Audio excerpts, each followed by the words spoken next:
Hi, Bob Hughes here with JD Squared. Thanks for tuning in. Once again, I'm on a live factory floor, so you might hear some background noise. Anyway, it is really good to be back. We've had a very busy December and the end of November. We've come out with the new Extreme Rotary Cutter, which will be the 12-inch version coming out, actually trying to get deliveries end of January, early February. I'll be doing a video on that. I've redesigned the front head on our flat tables to better handle the large high horsepower spindles. That's really cool. I've also made that as an upgrade to people who already have our machine, so I don't leave you out in the cold. We've finally got the new Yaskawa high-tech servos going so that we could build truly large machines, like 10 by 20 tables, things like that, plus very long rotary cutters. We've worked hard on the software, come out with new notchers. Anyway, it has really been busy, and I'm glad to be back out here in front of the camera so that I could show you all this. Anyway, this video, we're basically going to be cutting this part right here. Now, I cannot tell you who it's for. I cannot tell you what the industry is, but the customer was gracious enough, as long as I omitted those facts, that I could show you how we process this part and actually cut it on the RC6. Now, this was a little bit of a longer term project because when we got this, Camelot software needed a uniform section. In other words, all round, all square, all structural, but it couldn't be doing this. It couldn't be funneling in, it couldn't be tapering. Well, it took us, I guess, 3 to 4 months once the customer decided he really wanted to go with this. And we've made those additions to our software. We're working really hard on the software, adding more and more capabilities, and this was a large one here. So for instance, now we can do tapered flagpoles, things like that. Just a tremendous amount of advantages and to be able to do this, and it was all because of this gentleman right here wanting this part. Anyway, this part is 12 3/4 of an inch in diameter.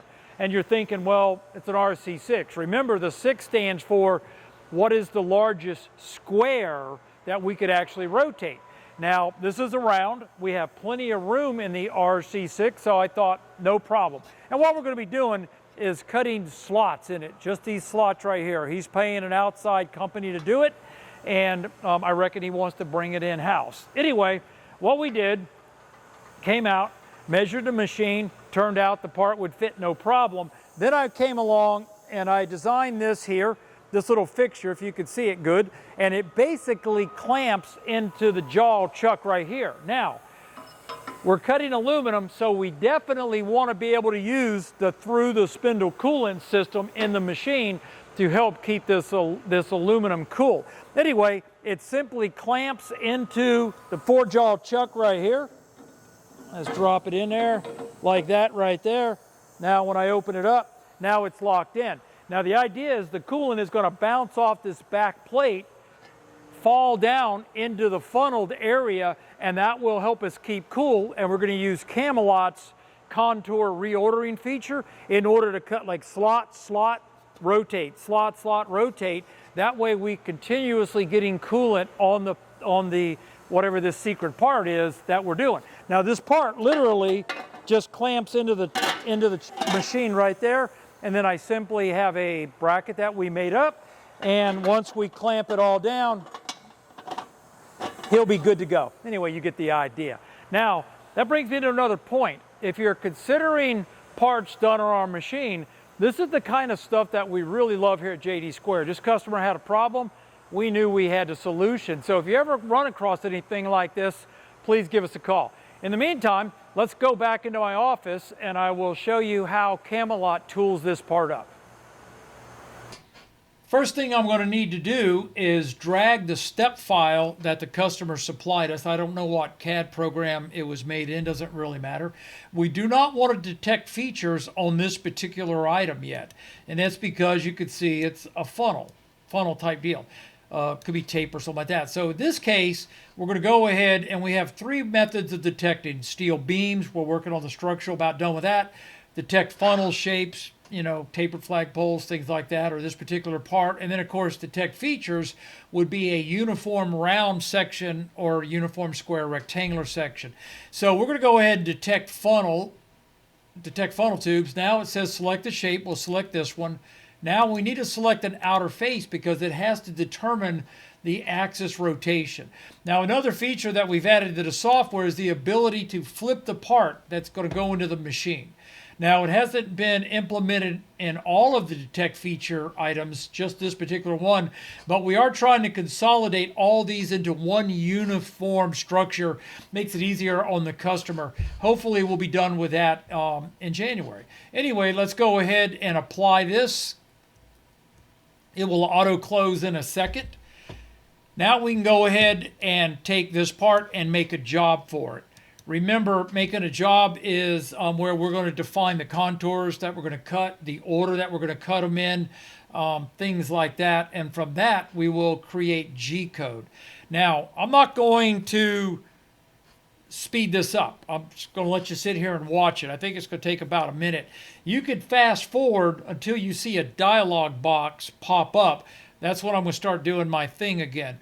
Anyway, we've been working real hard on the software to do these kind of features, and without the new improvements that we just made, we would not have been able to process this part. Let's take a look here, give it another second. There we go. There's our dialog box, and what it's asking us is to save the job. You know, all jobs have to have a name. Now, if you notice, all of the black lines right here are the contours that Camelot has picked up. However, we do not want to cut these round holes, and we do not want to cut the ends, but we are going to reorder the contours. So let me show you what I'm going to do. I'm going to go here to Order Contours, and I'm going to go ahead and hold down my left. I'm going to hold down the Control key, and I'm going to left select that contour, this contour right here. Come on, get on it. That one. And then I'm going to select these holes also. And the reason is I don't want to cut any of these parts. I want to move them to the end of the list. So what I'm going to do is if I scroll down here, I see that we have 53 contours. I'm going to tell it, move these 5 items to position 53. Now, if we were to go look at it, you can see where, let's zoom over here, 49 is now this one, 50 is that cut. Previously, they were up at the front. We are only interested in the slots. Alrighty. Now, what we want to do, what I'm thinking, is I want this part to rotate. So I want to cut a single slot. For instance, this one right here. Okay? It's contour position 1. You can see where it shaded it, right? Then I want to cut this one right here, which is currently contour number 3. So I'm going to hold down my left button. I'm going to drag it up 1 position to the second spot. Now, if I was to go back to the first one, you can see what's happening. Second one, third one should be this one right here. Fourth one is here. Fifth one, we want to be that one. It is. Sixth one, that one. Now, the 7th one is not correct. We want it to be the one next to this because we want to just continuously rotate around. So, what I've noticed here is if we go to 8, if I drag that up 1 position, that'll put it in the right spot. But notice we're doing these in groups of 6. 1, 2, 3, 4, 5, and 6. Makes it easy for me to do that because I know that position 7 should be that one. Position 8, let me zoom in a little bit more here, should be this one, which it is. There's a number 8. Now this should be number 9, but it's not. It's number 10. So we're going to drag it up to the 9 position. Now, what I've noticed about Camelot, and it's a good thing, I am going to go ahead and get my developer, my software guy, to add a feature here to where we could come along and click these in the order that we want them to be processed. That way I won't have to do what I'm getting ready to do, and that's basically go through these things one at a time and reorder them. So look for that. I'll see if he can get that in the January release. We try to do as many updates as we possibly can, and we're working on some pretty extensive update right now, but consider that on the list. Anyway, I'm going to check out here for a minute because I think it's going to take me a few minutes to do this, and you get the idea. I'll be right back. All right, I've completed that. And basically what I did, if I go to the top one here, you could see it highlighted in cyan right there. Then I go to the next one, and you can kind of see it going around the tube. The idea being is let the coolant cool the previously cut slot. Okay, at this point in time, we can now go ahead and add our operations. No, I'm sorry. There's one thing I want to do. I want to go ahead, if I add an operation, we're going to add it as a layer. Now, if I do a layer, everything in that layer is going to get cut. Well, right now, if I select a holes layer, you can see where these little holes, these 3 little holes here, have been selected. They're in cyan. We don't want to cut them, so we need to move them to another layer. Now, it's very easy to do. Let's go ahead and close this tool over here. We've got everything reordered. We're going to go ahead and I am going to hold down my Control key, and one at a time I'm going to select these 3 holes. Now they're all cyan, so they're selected. I'm going to right click, move contours to a new layer, and this layer, let me pull that up so you can see it. I am going to call round holes. Alrighty, whoops, caps lock, round holes. Oh, did it get, who cares, doesn't matter. Anyway, man. Anyway, now if I select on that layer, that's the round holes, and the holes layer only has the slots. Let's go ahead and create our operation for the holes layers. I have a 45 amp shielded selected. Now, let me show you what's getting ready to happen. These slots are only about an 1/8 inch wide. Well, our lead in length and lead out length is 3 millimeters, 0.1181. We're going to go ahead, and I'm going to leave that alone so you can see what the problem will be. Let's go ahead and hit OK. Give it a second. Now it's got the layer holes, okay?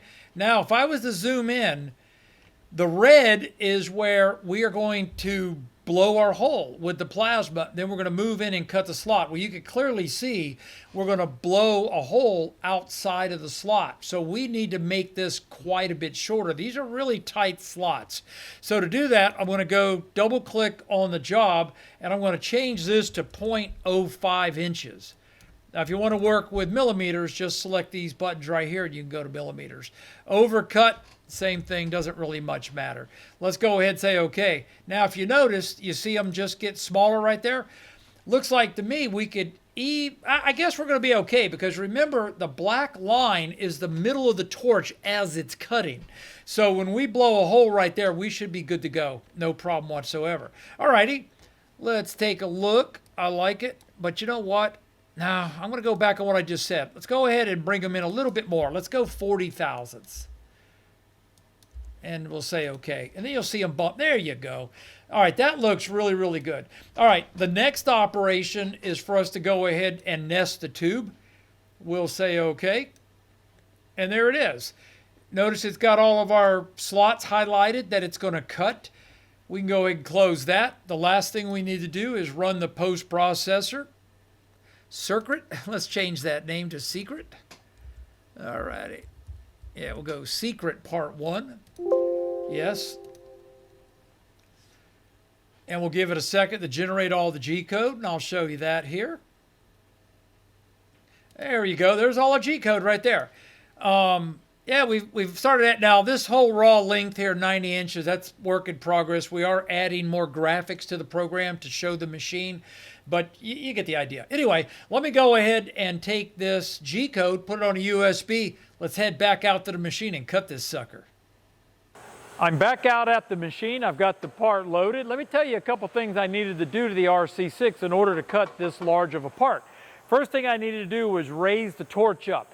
Normally the torch is about 4 5/8 of an inch from the bottom of the nozzle to the bottom of this aluminum block. I raised it up a couple inches to give us that little bit extra room. The RC6 was never designed to really cut a part this big. However, it fits, so let's cut it. The other thing I had to do was, as soon as I raised the torch up, that meant that the scriber and the marker are going to be below the torch in their normal running position. So I had to raise them also to keep them from dragging on the part. Now, how I did that, I literally just went back there, turned off the air to the machine, the marker and the scriber dropped. I readjusted them, turned the air back on, I'm good to go. Now, normally, whenever we move the chuck vertically to a new position, we have to tell the RC6 where the new rotational axis is, and we have wizards built into the machine to do that. However, this is a part that was never intended to be probed. It's just physically too big. Normally, you could probe pretty easily up to about an 8 or 9 inch diameter round part, but this being 12 3/4 was a little bit much. Now I'm going to show you what the machine did in case one day you're doing something like this and you run across this error. So in order to run the wizard, we're going to pull up the wizard. We're going to tell it 12 3/4 inch OD pipe, and we're going to say generate. Now we're going to go back to the plasma, and I'm simply going to move the torch to the middle of the pipe within 1 inch from the top right here. So we're good. Now I can go ahead and run the program. Now we're going to have a crash problem. So she's going to come down and find the part. Now it's checked out here, and here's going to crash. Bam, you just saw it do it.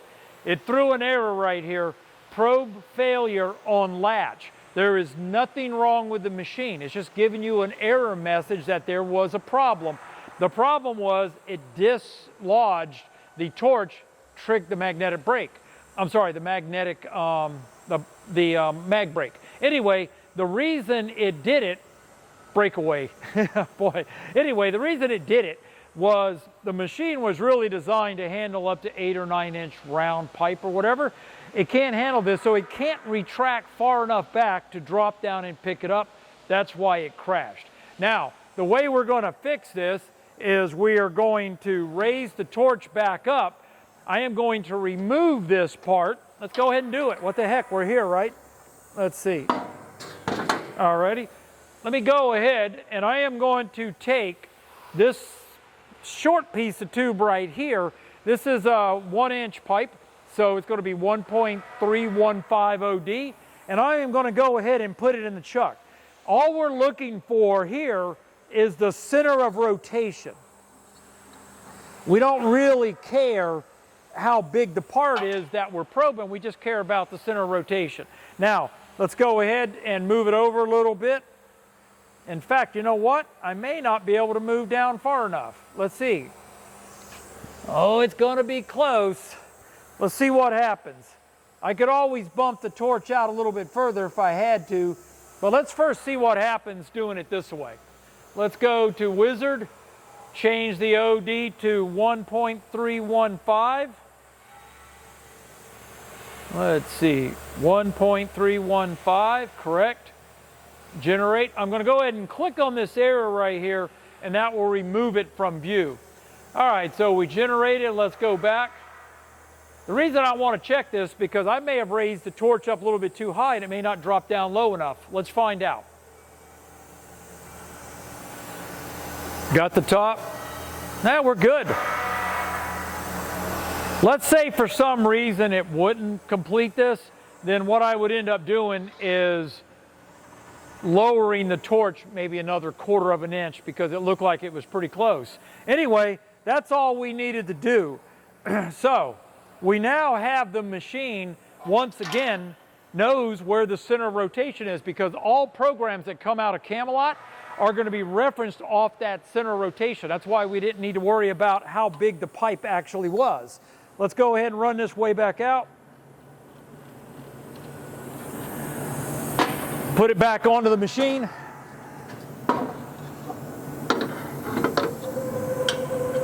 Ready? I probably should have got a ratchet for this. 3/8 inch ratchet works pretty good. Alrighty. All right, there we go.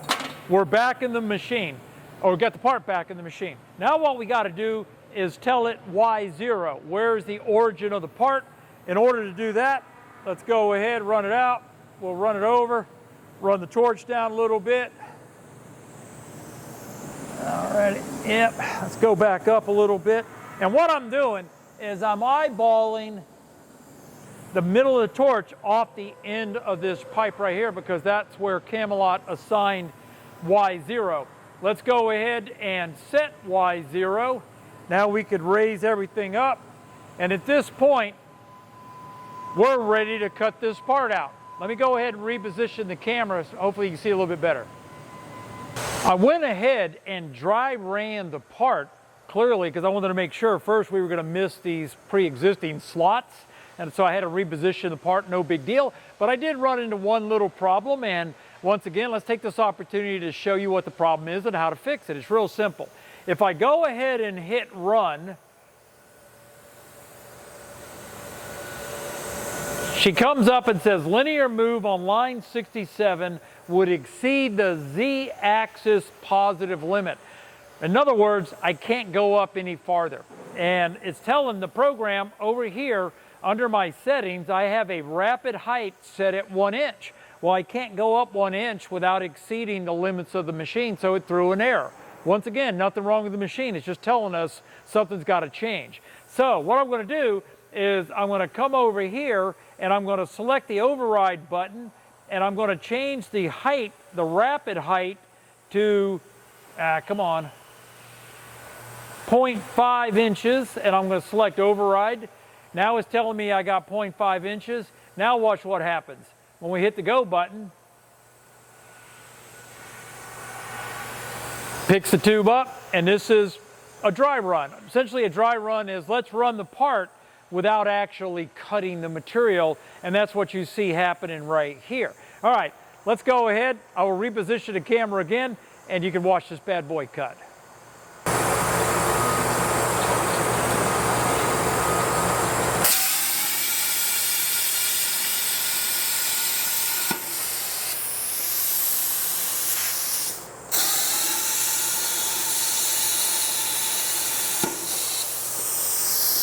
Oh, that's pretty. That's a good looking slot right there.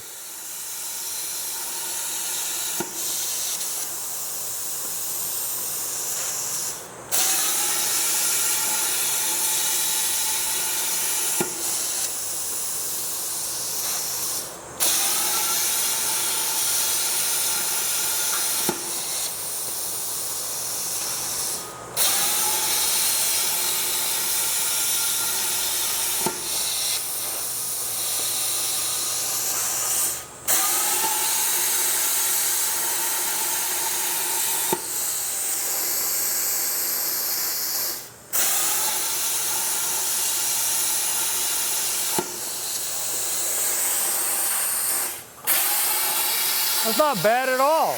I thought it would get a little hotter than that. You can see the coolant keeping the other side pretty cool.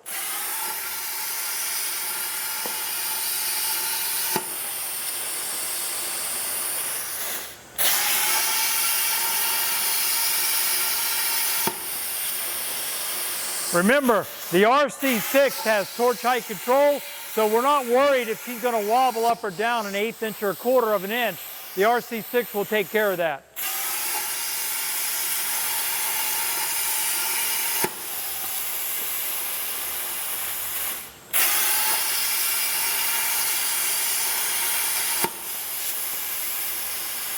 I'm going to go ahead and let this thing finish cutting because the customer kind of wants to know how long it's going to take. This is a good way of showing him. So sit back and enjoy, or I'll see you in the next video. Thanks.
That's amazing. I can actually touch that, no problem. I can guarantee you if that coolant wasn't running, I wouldn't be able to do that.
Alrighty.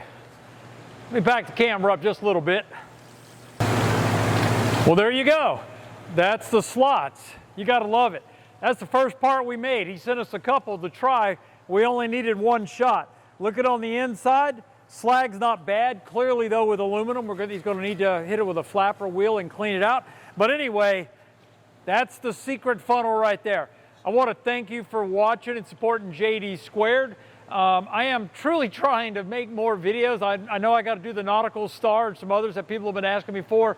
I'll get on it as quick as I can. Anyway, thanks a bunch for watching. Hope you have a Merry Christmas, Happy Hanukkah, happy whatever you're celebrating. I hope it's a great day for you and your family. Talk to you later. Goodbye.